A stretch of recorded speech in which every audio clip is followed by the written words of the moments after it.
Ross, it's great to see you here at Collectomania today. Hi, good to see you again. How are you? I'm very well, thank you. Now, of course, you've had a fantastic season again on Game of Thrones as the White Walker. Now, tell me a little bit about filming your scenes for season 4.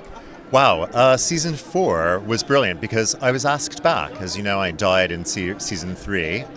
So I was very pleased that I got a call to come back, and they gave me a bit of plastic surgery and revamped me and gave me a new White Walker role as a White Walker general carrying a baby. Very important job to the Night King.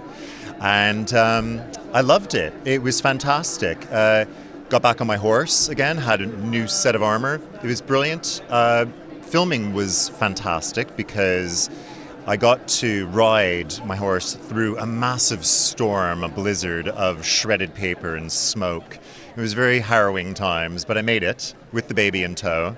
So that was like my favorite bit, filming outside. And, you know, I had to start work at 1 a.m. this time. And then we started filming at 6 a.m. And then I wasn't finished till 7 p.m. So they were crazy days, but I love it. I absolutely loved it. Whereabouts did you film that? We filmed in just outside Belfast. Yeah. Because, of course, you filmed there before, haven't you? I have. That's where my last White Walker met his murky end. Before we move on to Sam killing his first White Walker, what did you think when you kind of first got that script with the appearance of the Night's King? Because it's made quite a stir, hasn't it, among the fans? Yeah, I thought, wow, what's he going to look like? And then when I got into my first fitting, I got the privilege of looking at the first drawings and sketchings of him, and I thought, wow, look at that. He's got like a crown on his head of horns. How horrifying. Yeah, it was really eerie. I thought, how could it be, you know, how could my character be made even more scary? And I think they've kind of achieved that with the Night King. I mean, why do you think fans have been so kind of excited about his first appearance? Well, I think because the White Walkers are so shrouded in complete mystery, and you never really know when we're going to show up, how we're going to show up. Are we going to want a baby? Are we going to be stabbed? Are we going to be, you know, what's going to happen to us? Where are we going to appear in the episode, if we're going to appear in an episode at all? So I think, you know, anything added to that. You know, after I died last season, I'm sure a lot of people thought, well, maybe that's it. We're never going to see them again. But, you know, lo and behold, we're back. But then to have 2 White Walkers is better than 1. Mwahaha. I love it. And of course, changing a baby as well. I love stealing babies. It's the only place you're allowed to do it, is on TV. Because you cannot steal babies in real life. No, that's really bad. Yeah, it's generally frowned upon, I think it's fair to say. Very, very frowned upon. Do not steal babies, people, please. Yeah. That's only a White Walker thing, isn't it? It's only a White Walker thing. We always give them back as well. But they come back as White Walkers, we think. You know, I think they're turning blue, so... Can't wait to see what happens next. What would you like to see happen next? I would like to see happening next that we see a White Walker have a fight, like a really good fight with a dragon. That's what I would love. A full-on screeching dragon and a White Walker. But I would also like to see the baby White Walker grow into maybe like a 5-year-old White Walker, and then see him as a 9-year-old White Walker. And then what's he like as a teenager? Does he get stroppy and difficult? What was White Walker school like? How do you train a White Walker? That's what I want to see. Does he get all bolshy and then kind of go clubbing and stuff until the early hours of the morning when he was a teenager? Exactly. Does he? Does he do these things? So where does he club all night long? Probably in Iceland or something, you know, where it's like nighttime half of the year. Very good. I like that, definitely. And I like your idea of bringing the worlds of ice and fire together as well, with a dragon and the White Walker. Oh, yeah. And I'd hopefully get to meet Khaleesi finally, because she's my favorite. Now, what do you think the White Walkers are up to?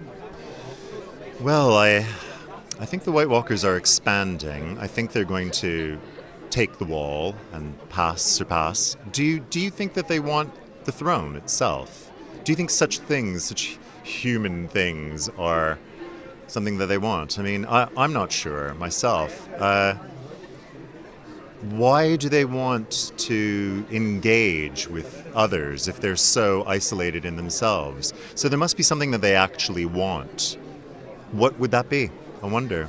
I think George is the only one who could really answer that, is what is it that they want? Because clearly things like power is something you wouldn't necessarily only be after like the other characters, the petty characters that want just mere power. We don't need mere power. We have all the power. Maybe they want to take everyone over like they done with the baby, and then the whole world will be White Walkers. So you think like the White Walkers are maybe like the Borg? They just kind of take over the entire world, so everybody's blue and frozen.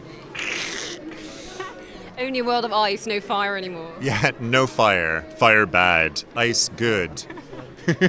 Now, you mentioned, of course, about filming with John Bradley, who plays Samwell Tarly. Yeah. You had that very dramatic scene where Sam, kills a White Walker. I mean, what was it like filming that? It was like being stabbed in the back by a really good friend. I mean, I'd been working with Sam for almost 2 years then, and it was very sad. I'll tell you something very funny, though. When I first arrived on set for my rehearsals with Michelle McLaren, Sam, and Hannah, Michelle said, okay, so you're coming sort of over the mountain, and you come down, then Sam's going to stab you in the back, and then you break into millions of pieces and you die. And I went, oh, okay. And she went, you're joking me. Did nobody tell you that your character's dying? And I went, no, I don't think so. And no. And she went, oh my God, it's my worst nightmare to be on set and tell an actor, you've just been written out of the series. And I said, oh, don't worry about that. I'll probably come back as another White Walker. They'll just change my makeup.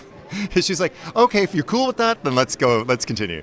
So I was like, yeah, I'm cool with it. On season 4, we've also had some rather incredibly exciting moments, haven't we? We've had Joffrey's death. Now, what was your reaction to that king toppling?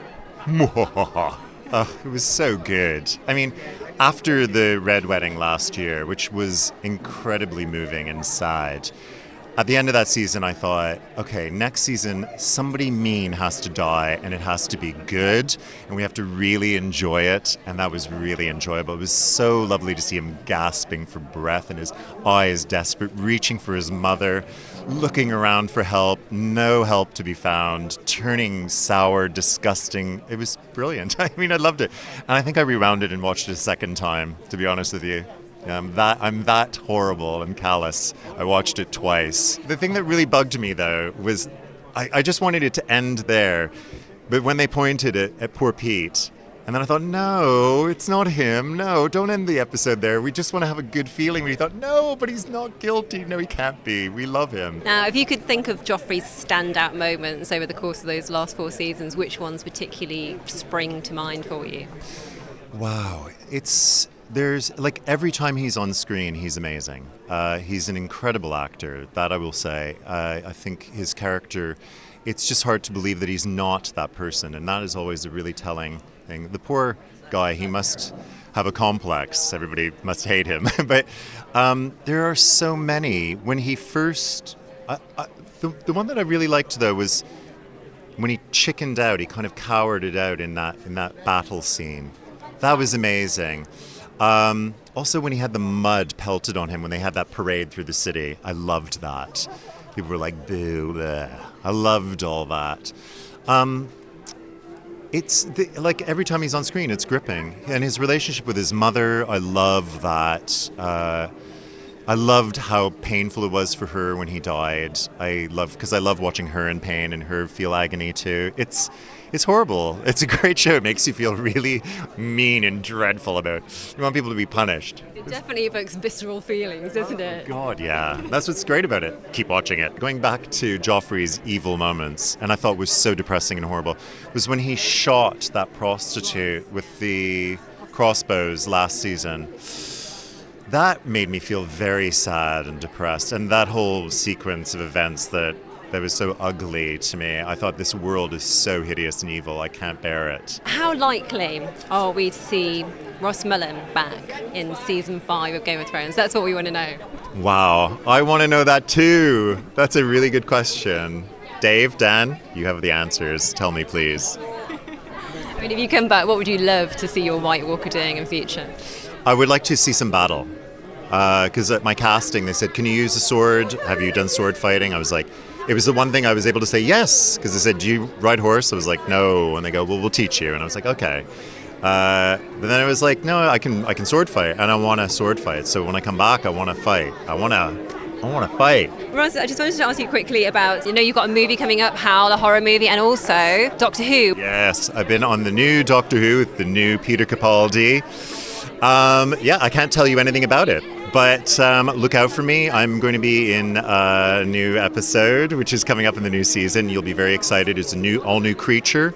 So it was very exciting to be on set. Wonderful team to be with in Doctor Who. The BBC is wonderful to work with. And yes, I have a new movie coming out called Howl. I've just started rehearsals on Friday with that. I'm going to be playing a she-wolf. It's a wolf-based horror movie, werewolf-based horror movie, all set on a train. You can follow us on @HowlMovie on Twitter. Cannot wait for both of those. Very finally, what was it like working with Peter Capaldi, and what do you think he's bringing to the part of the Doctor?